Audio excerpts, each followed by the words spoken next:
성가대 은혜로운 찬양 고맙습니다. 우리 형제님들 복장도 근사했고요. 우리 또 자매님들 복장도 깜찍했습니다.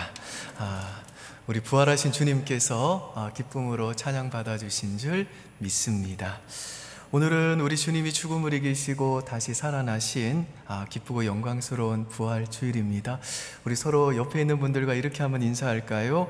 부활의 기쁨이 가득하시기를 축복합니다.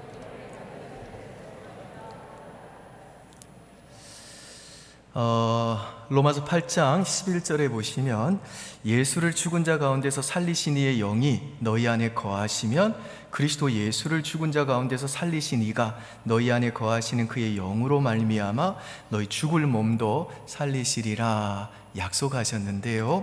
이 약속의 말씀대로 때가 차서 주님이 이 땅에 재림하시는 날 우리 안에 계시는 성령께서 그 그리스도를 죽은 자 가운데서 부활케 하셨던 것처럼 우리들도 그렇게 주님의 그 신령한 몸으로 부활하게 하실 줄 믿습니다. 오늘은 저희가 에베소서 1장 4절 암송하실 차례죠. 제가 한번 먼저 읽어 드릴 테니까 보세요. 곧 창세전에 그리스도 안에서 우리를 택하사 우리로 사랑 안에서 그 앞에 거룩하고 흠이 없게 하시려고. 자, 외우신 분들은 절 보고 외우시면 되고 못 외우신 분들은 부끄러워하거나 괴로워 마시고 성경 보고 그냥 읽으시면 되겠습니다. 자, 외우신 분들 절 보고 1장 4절 외우겠습니다. 시작.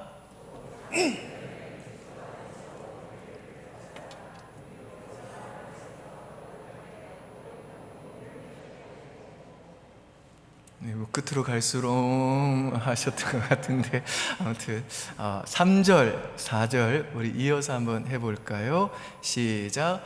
찬송하리로다 하나님 곧 우리 주 예수 그리스도의 아버지께서 그리스도 안에서 복을 우리에게 주시되 곧 창세전에 그리스도 안에서 우리를 택하사 우리로 사랑 안에서 그 앞에 거룩하고 흠이 없게 하시려고. 아멘. 제가 틀렸던 것 같아요. 아무튼 너무 수고하셨고요.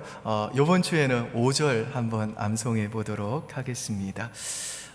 오늘 여러분들이 신 헌금 중 1,000만 원은요, 지난번에 저희가 10교회, 개척교회 이 지역의 주변에 있는 교회를 섬겼는데요, 여전히 코로나가 장기화되면서 여전히 좀 재정적인 어려움들을 겪고 계시는 것을 저희가 확인했습니다. 그래서 이번에도 그 10교회를 오늘 여러분이 드리신 1,000만 원으로 저희가 또 잘 섬기도록 하겠습니다. 지난주까지 우리는 우리 구원을 위한 이 성부 하나님의 구원 사역과 예수 그리스도의 구원 사역을 공부했습니다. 성부 하나님은요, 창세전에 구원 전체 계획을 세우셨고, 성자 하나님이신 예수 그리스도는 십자가에서 그 피를 우리의 몸값으로 하나님께 지불하심으로 우리들의 그 과거와 현재와 미래의 모든 죄가 사함받게 하셨습니다. 이제 사도 바울은 성령 하나님의 구원 사역을 두 가지로 우리들에게 오늘 본문을 통해 소개하고 있습니다. 첫 번째, 우리 구원을 위한 성령의 구원 사역은 성령은 우리에게 인을 쳐 주십니다. 여러분, 우리 주변에 보면 이 복음에 무관심하거나 심지어는 복음을 강하게 거부하는 분들도 계십니다만은, 어떤 분들은 자기는 정말 예수를 믿고 싶어도 믿어지지가 않아가지고 또 믿을 수가 없다라고 하는 분들도 계십니다.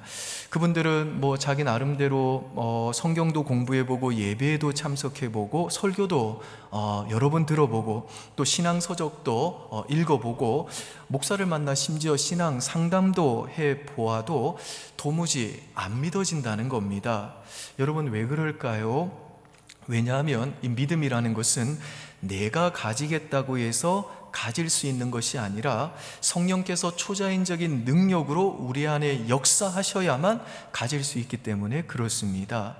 오늘 본문에서 사도 바울은 창세전에 하나님이 택하신 우리들이 그 예수를 믿고 구원받게 하시는 그 성령의 초자연적인 사역을 설명해 주고 있습니다. 우리 13절 한번 보실까요? 제가 읽습니다. 그 안에서 그리스도 안에서라는 뜻이죠. 그 안에서 너희도 진리의 말씀 곧 너희의 구원의 복음을 듣고 그 안에서 또한 믿어. 여기에서 이 너희라고 하는 이 대명사는 바울이 전한 그 복음을 듣고 예수를 믿게 된 에베소에 있는 성도들을 가리킵니다.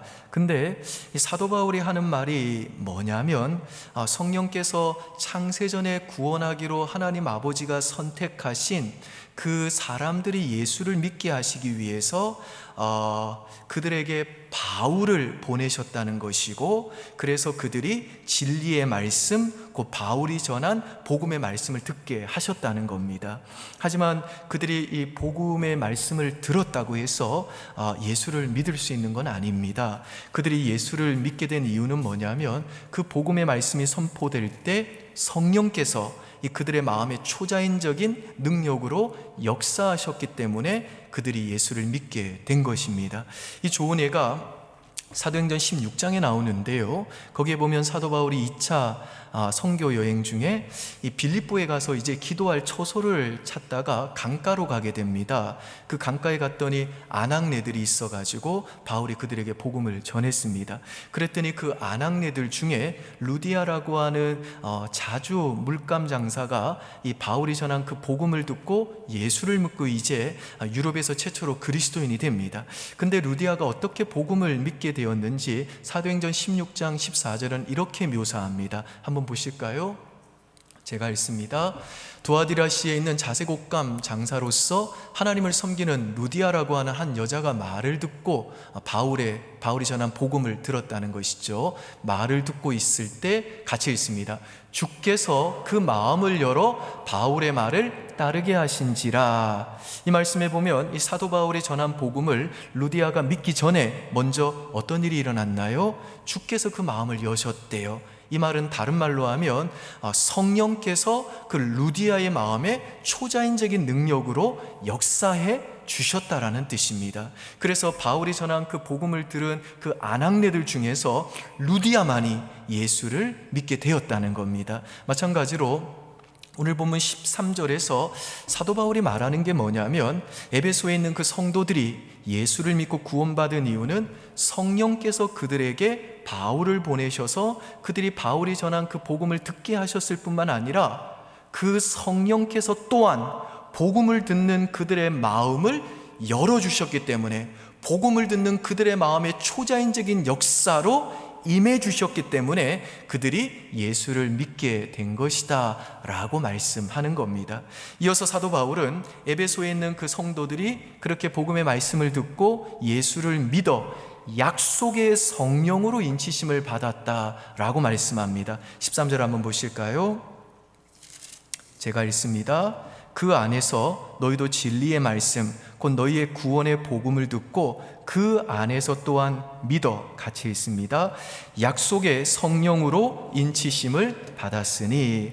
이게 무슨 말인고 하면 예수를 믿는 모든 사람은 예수를 믿는 그 순간 한 사람도 예외 없이 전부 다 약속의 성령으로 인치심을 받았다라는 겁니다. 이 백화점에서 마케팅을 합니다. 20만 원 이상 사면 고급 후라이팬을 하나 선물로 주겠다고 약속했어요. 그러면 20만 원어치를 구매했다는 그 영수증만 가지고 있다면 누구나 그 후라이팬을 선물로 받을 수 있습니다. 그거 받으려고 토플 점수 900점 이상 맞을 필요가 없는 겁니다. 후라이팬을 선물로 받기 위해서 외국 유학 갔다 올 필요도 없는 거예요. 누구나 그날 20만 원 그 구매 영수증만 들고 가면 못생겼으니까 못 준다고 말 못합니다. 당신 얼굴이 시커머니까 못 준다고 말 못해요. 키가 작아서 안 된다고도 말 못합니다. 영수증을 주면 백화점에서는 그 후라이팬을 주게 돼 있는 겁니다. 왜요? 그건 약속이기 때문에 그렇습니다. 마찬가지로 우리들이 예수를 믿으면 하나님께서는 우리들에게 성령을 주시기로 약속하셨습니다. 그래서 오늘 사도 바울은 성령을 가리켜 약속의 성령이다 라고 부르는 겁니다. 여러분들은 정말 예수 그리스도를 믿으십니까? 그러면 여러분들은 이미 성령을 받은 자들이고 약속의 성령의 인치심을 받은 자인 줄 믿으시기를 바랍니다. 자, 그렇다면 이 예수 믿는 모든 자들이 받는 이 약속의 이 성령으로 인치심을 받는 것, 대체 이 성령의 인치심이 뭘까요? 이 인을 친다는 것은요, 간단하게 말해서 도장을 찍는 겁니다. 그래서 인을 친다는 건 이건 내 거다라고 하는 소유권을 주장하는 겁니다. 예컨대 옛날에 우리가 이 서부 영화를 보면 목동들이 자기 소와 딴 사람들의 소가 헷갈리지 않도록 인을 쳤잖아요. 이 인두를 이 불에 달고 가지고 소 엉덩이에다가 딱 찍는다고요. 그래서 T자 하면 이건 토마스네 거다, 또 S자를 딱 찍으면 이건 스티븐의 거다, 그렇게 인을 쳐서 이건 내 거다라고 소유권을 주장합니다. 마찬가지로 우리들이 예수를 믿는 순간 우리들이 약속의 성령으로 인침을 받는다라고 하는 것은 나는 이제 하나님 거다, 하나님의 소유다, 그래서 이제는 아무도 하나님의 손에서 나를 빼앗아갈 자가 없다라고 하는 이 확실한 증표를 우리가 받았다라는 뜻입니다.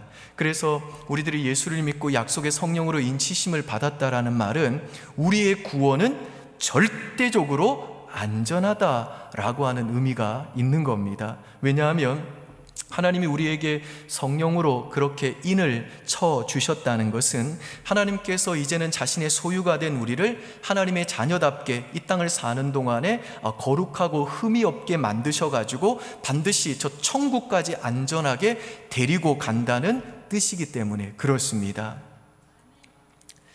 여러분, 우리가 집을 살 때에 이 계약서에다가 내가 그 집을 사겠다고 이제 계약금을 지불하고 사인, 서명을 하면 이제 법적으로 계약이 성사가 됩니다. 물론 남은 금액을 다 지불할 때까지는 은행이 담보권을 가지고 있다고 하더라도 계약금을 지불하고 그 계약을 하고 나면 그 집을 이제는 내 집이라고 해도 괜찮은 겁니다. 대출을 받았어도 내가 대출금을 지불하는 한에서는 아무도 그 집을 나에게서 빼앗아 갈 수 없을 뿐만 아니라 집문서도 내 이름으로 할 수 있습니다. 이때 우리들이 계약서에다가 사인을 하는 것, 서명을 하는 것이 바로 인을 치는 것입니다.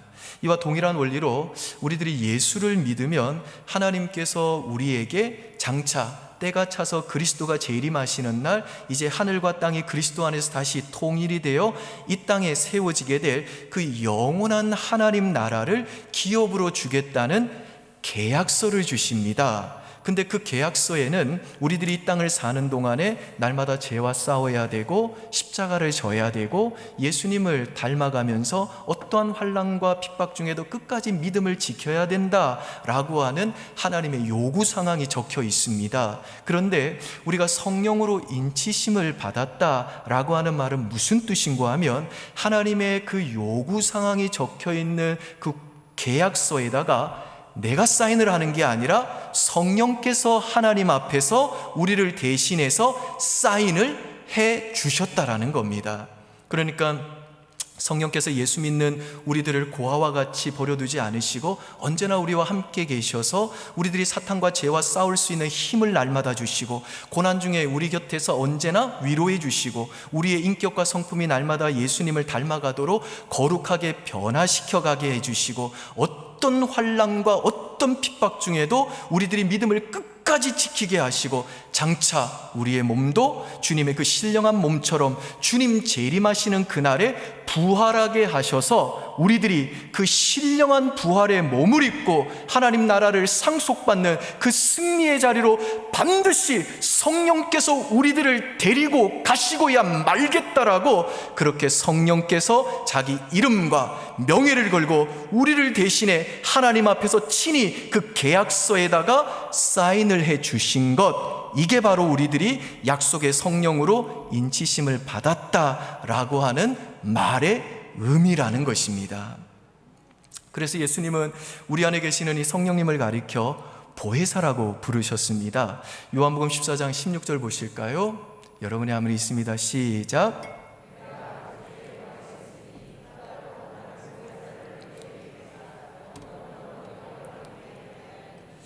여기에 보시면 이 성령님이 예수 믿는 우리 안에 내주하는 기간이 정해져 있지 않습니다. 성령님은 예수 믿는 우리 안에 전세나 월세로 와 계신 게 아니라 영원토록 우리 안에 내주하시는데 그 성령님의 이름이 뭐라고요? 보혜사시래요. 보혜사는 이 헬라어로 파라클레토스입니다. 파라는 내 곁에, 내 옆에라는 뜻인데 그냥 옆에 있는 것이 아니라 바짝 붙어 있다라는 뜻입니다. 그리고 클레토스라고 하는 단어는 헬퍼, 즉 돕는 자라는 뜻입니다. 그러니까 성령은요, 예수 믿고 우리가 하나님 나라 가는 그날까지 언제나 내 옆에 바짝 붙어가지고 내가 하나님 자녀로 합당하게 살도록 나를 도와주시고, 나를 진리 가운데로 언제나 인도하시고, 사탄과 악으로부터 나를 보호하시고, 그리스도를 날마다 닮아가도록 나를 성화시켜 가시고, 내가 끝까지 내 믿음을 지키도록 하시고, 그렇게 나를 붙들어 주시고, 내가 그리스도에게 헌신하게 하시고, 내 인생과 내 구원이 절대로 실패하지 않도록 우리의 구원을, 우리의 인생을 끝까지 책임지시는 우리의 보혜사시라는 겁니다. 따라서 저와 여러분들이 예수를 믿고 정말 성령을 받은 자고 또 성령의 인치심을 받은 자들이라고 확신한다면, 지금 비록 내가 좀 못나고 형편없는 모습으로 살아간다 할지라도 내 안에 영원토록 내주하시는 이 보혜사 성령님의 그 전능하신 능력과 신실하신 사랑 때문에 우리들의 구원은 절대로 중도에 실패하거나 취소될 수 없고, 우리는 반드시 저 새하늘과 새 땅까지 가게 되는 겁니다. 믿습니까, 여러분? 아멘. 두 번째, 우리 구원을 위한 성령의 사역은, 성령은 우리 기업의 보증이 되십니다. 우리 14절 한번 보실까요? 에베소서 1장 14절입니다. 같이 한번 읽습니다. 이는 우리 기업의 보증이 되사 그 얻으신 것을 속량하시고 그의 영광을 찬송하게 하려 하심이라. 여기에 보시면 이 7절에서 우리가 한번 보았던 속량이라는 단어가 갑자기 나와가지고 이 말씀이 무슨 뜻인지 쉽게 우리들이 이해하기가 어려운데요, 표준 세번역 성경으로 보면 이 말씀의 의미가 좀 더 우리에게 명확하게 다가옵니다. 표준 세번역 성경으로 이 14절 말씀을 한번 보시죠. 제가 한번 읽습니다. 이 성령은 하나님의 소유인 우리가 완전히 구원받을 때까지 우리의 상속의 보증이시며 우리로 하여금 하나님을 찬미하게 하십니다. 이게 무슨 말인고 하면, 장차 때가 차서 이제 그리스도가 재림하실 때에 우리의 구원이 최종적으로 완성이 되고 우리들이 이제 신령한 몸, 그 부활한 몸을 가지고 하나님 나라를 기업으로 상속받을 때까지 성령님께서는요, 우리 안에서 우리가 장차 받을 그 기업의 보증이 되어 주시는데, 이게 바로 우리 구원을 위한 성령의 사역이라는 겁니다. 여러분, 그렇다면 성령께서 우리의 기업의 보증이 되신다라고 하는 이 말은 무슨 뜻일까요? 사도 바울이 지금 사용하고 있는 이 보증이라고 하는 단어는 당시 상거래에서 쓰던 용어였습니다. 그러니까 어떤 것을 사고 팔 때에 사는 사람이 그 물건을 사기 위해서 먼저 지불하는 계약금을 가리켜서 보증이라고 불렀습니다.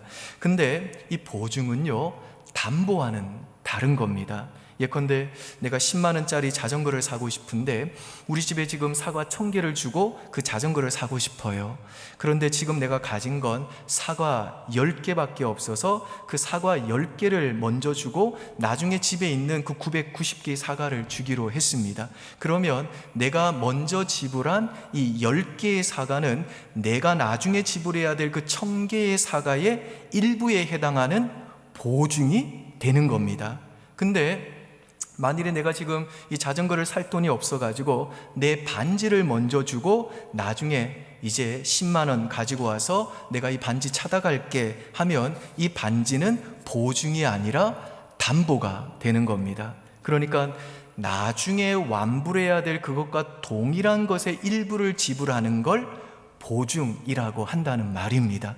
그래서 만일에 내가 지금 배를 10개를 가지고 10개를 먼저 주고 나중에 집에 있는 990개의 사과를 준다고 하면 이 배는 배 10개는 보증이 될 수가 없는 겁니다.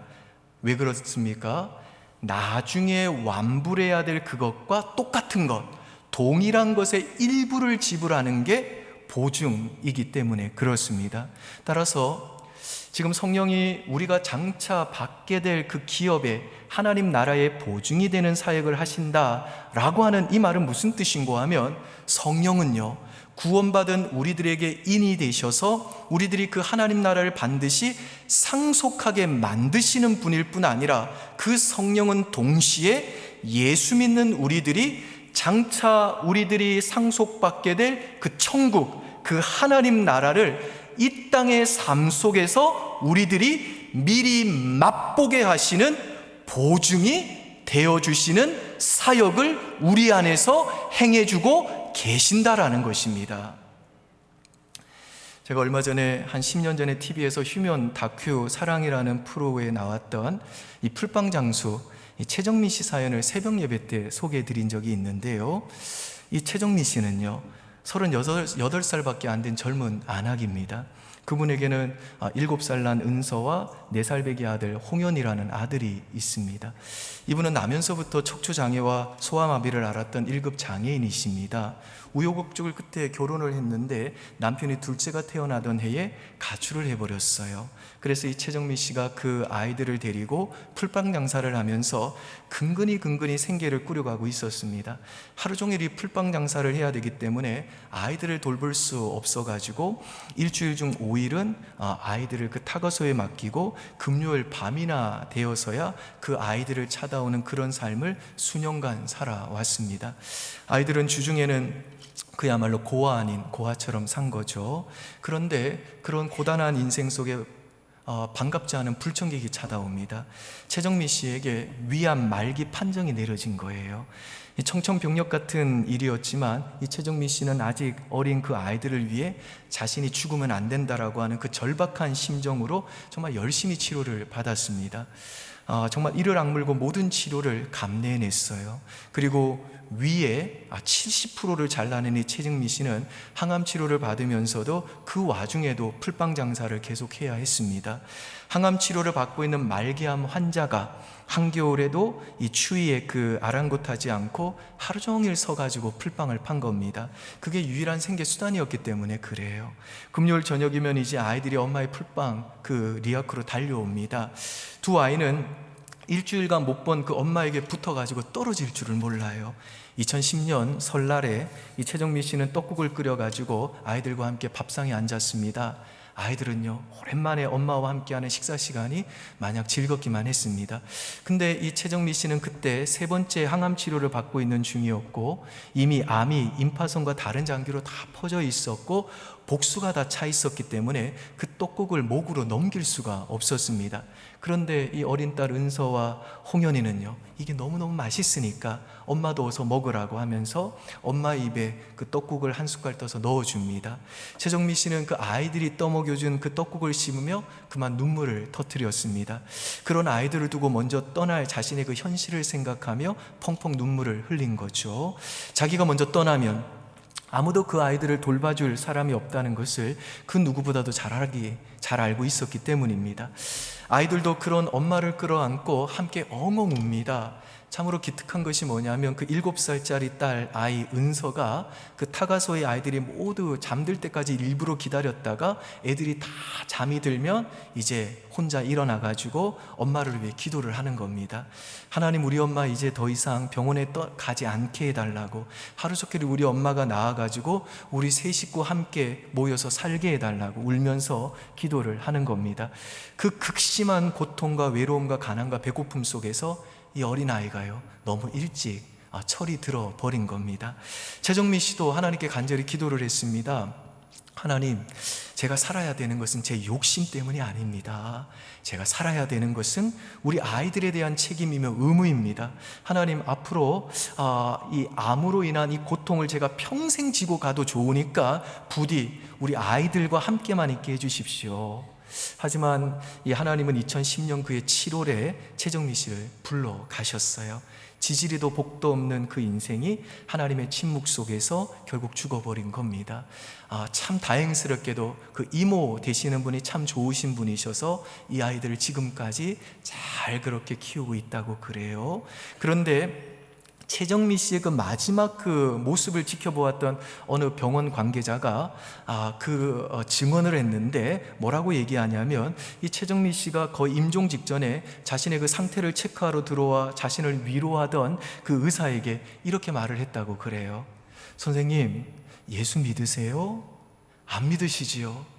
큰일 났네요. 내가 이 암에서 낫는 것보다 선생님이 회개하는 것이 더 급합니다. 왜냐하면 나는 죽으면 하나님께로 갈 것이지만 선생님은요, 회개하지 않으며 영원히 멸망받게 되기 때문에 그렇습니다. 그러니 선생님, 예수님 꼭 믿으셔야 됩니다. 그리고는 자주 그 기쁨과 감격의 눈물을 펑펑 흘리면서 나는 하나님으로 충분합니다. 하나님의 영광이 내 영혼을 가득 채웁니다라고 감격해 하셨답니다. 그러니까 이 최정미 씨는 마지막 순간에도 그 사망에게 굴복당하지 않고 오히려 그 의사와 간호사들 앞에서 사망아, 어서 문 열어라. 내가 우리 아버지 집으로 들어간다. 라고 그렇게 외치고 가신 겁니다. 여러분, 어떻게 그런 일이 가능하게 되었을까요? 그 무시무시한 암과 죽음 앞에서도 오히려 그 다른 이들의 구원을 걱정하면서 사망아 문 열어라 하고 외칠 수 있는 그 당당한 힘은 도대체 어디에서부터 온 것일까요? 어떻게 그 애곡과 그 애통의 죽음의 현장이 천국에 대한 그 소망과 기대와 한의의 자리가 될 수 있었겠습니까? 그 이유는 한 가지뿐입니다. 그 이유는 뭐냐면 그분 안에 계신 성령께서 이분이 장차 얻으실 그 하나님 나라 천국의 보증이 되셔가지고 이분이 그 굴곡지고 험한 삶의 현실에서도 그 하나님 나라, 그 천국의 기쁨과 영광을 미리 맛보게 하셨기 때문인 줄 믿습니다. 이와 같이 우리들이 암이라고 하는 그 무시무시한 고통의 현실 속에서도 하나님 나라를 미리 맛보게 하심으로 우리들이 이 험난한 생애를 사는 중에도 그 천국에 대한 간절한 고대와 기대 때문에, 그 소망이 주는 힘 때문에 하루하루를 살아내게 만들고 끝까지 우리의 믿음을 지키게 하시고, 죽음 앞에서도 사망아 어서 문 열어라, 내가 우리 아버지 집으로 들어간다 라고 외치게 만드는 사역, 이게 바로 우리 기업의 보증이 되시는 성령의 사역인 줄 믿습니다. 그런 점에서 저는 이 시간 우리 기업의 보증 되시는 이 성령의 역사가 이 부활주일 아침에 저와 여러분의 심령 속에 다시 한번 힘있게 일어나기를 주님의 이름으로 축복합니다. 그리고 저는요, 오늘 혹시 현장에서, 그리고 또 오늘 이 온라인 예배를 통해 정말 오늘 이 예배에 참여하신 우리 은평교회 다니시는 모든 분들 중에 아직 예수 믿지 않는 분들 계시다면 부디 오늘 이 시간 예수님을 나의 주님과 구주로 믿어 이 약속의 성령 받으시고 이 약속의 성령으로 인치심을 받아 우리 기업의 보증이 되시는 이 성령의 역사로 말미암아 이 험한 세상, 이 죽음과 고난이 가득한 이 세상, 이 땅에서부터 하나님 나라, 그 천국을 맛보며 사는 하나님 백성으로 살아가시기를 주님의 이름으로 간곡히 축복합니다.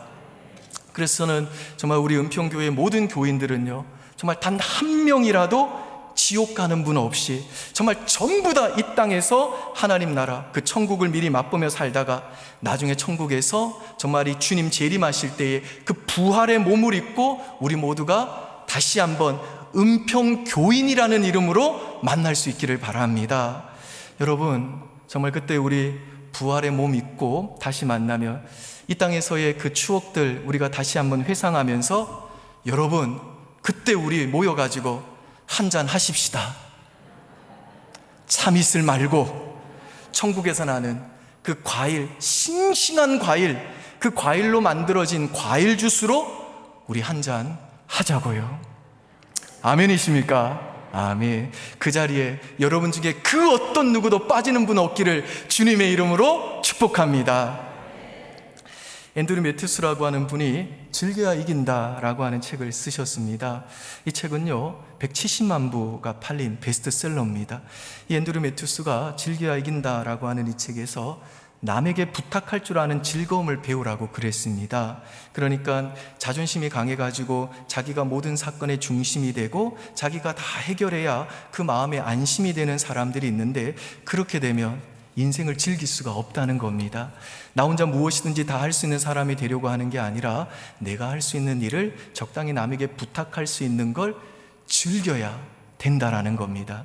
남에게 부탁하는 것도 그 사람의 능력이라는 거예요. 그리고 내가 못하는 걸 남에게 부탁하면요, 그 부탁받은 사람에게는 그게 자부심이 되고 또 그 사람의 가치를 높여주고, 그리고 그 사람이 정신적으로도 건강한 사람이 될 수 있기 때문에 남에게 부탁하는 걸 부끄러워하지 말라 그랬습니다. 남에게 부탁하는 걸 부끄러워하는 사람은요, 자기 중심성이 너무너무 강한 사람입니다. 이 사람들은 하나님께 부탁하는 것도 민망스러운 거예요. 어떻게 내가 할 일을 주님께 해달라고 그래? 그건 안 되지. 이러면 믿음을 못 가진다는 겁니다. 여러분, 아마 여러분들도 그런 분들이 계시겠습니다만은, 제가 최근에 이 코로나의 장기화로 인해서 이상하게 몸도 지치고 마음도 우울해져 가지고 이 목회에 자신이 없어지고 사역이 그냥 짐처럼 무겁고 즐거움이 없어지는 걸 느꼈습니다. 특별히 최근에 저희 교인들 중에 갑자기 암이 발생하거나 예기치 않은 질병 때문에 고생하는 분들이 많았어요. 그래서 제가 좀 이 신유의 은사라도 있으면 제가 그냥 가서 기도해주면 우리 성도님들이 회복되고 치유되면 좋겠는데, 제가 그렇게 능력 있는 목사가 아니잖아요. 그러니까 그냥 그 성도들의 아픔을 지켜볼 수밖에 없어가지고 내가 참 무능한 목사구나 라는 무력감이 몰려왔습니다. 게다가 요즘에는 이제 막 무섭게 자라나는 제 아이들을 볼 때마다 내가 정말 쟤네들을 하나님의 사람으로 키울 자신이 없는 거예요. 그래서 집에서도 마치 내가 무능한 아버지가 된 것 같아서 집에서도 제가 즐거움이 없는 겁니다. 그러다가 제가 이 앤드류 매튜스가 쓴 즐겨야 이긴다, 남에게 부탁하는 즐거움을 배워라 라고 하는 이 말을 듣는 순간 제 무릎을 딱 쳤습니다. 내가 성령님을 믿는다고 하면서도, 그리고 성령님에 대해서 설교도 하고 말도 많이 하면서도 정작 목사가 된 내가 내 곁에 바짝 붙어가지고 언제나 나를 도우시는 전능하고 전지하시고 긍휼과 사랑 많으신 나의 보혜사이신 그 성령님께 내가 내 목회를, 내 가정생활을, 내 자녀들을, 그리고 우리 성도님들의 그 기도 제목을 즐겁게 맡기지를 못했구나. 그래서 내가 요즘에 즐거움이 없었던 거구나 라고 하는 걸 깨달았습니다.